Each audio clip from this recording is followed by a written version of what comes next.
While some sectors of the New Braunfels economy are struggling through the coronavirus pandemic, others are adapting to survive. Hill Country reporter Leah Durain shares how two business owners are keeping the doors open.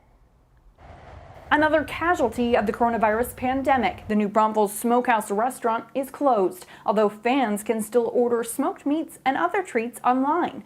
The change is evidence of the pandemic's effects on the local economy.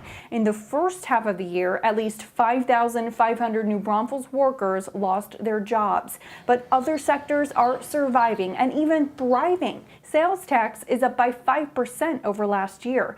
Granzine's Barbecue is weathering the uncertainty. During a city update held online, owner Susan Granzine shared how her business has adapted. It's survival mode. Every day is. And every day you have to be prepared for what is coming or what's changing. The restaurant has gotten creative with menu options. Granzine's also completely shut down for 2 weeks and paid workers to stay home when an employee tested positive for the virus in May. We were worried about rumors and what was going to happen, and there was no negative comments. Another small business owner says social media has been crucial during the pandemic. Kat Balmos owns The Local and Lot 59. I'm a stronger business than I was before COVID.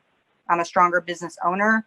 I'm tired, but I'm in a frame of mind that is in a constant state of creativity. Like, what do we do next? What's the next move? Both business owners agree that being ready and willing to change plans quickly and utilizing online resources have been key components in their success.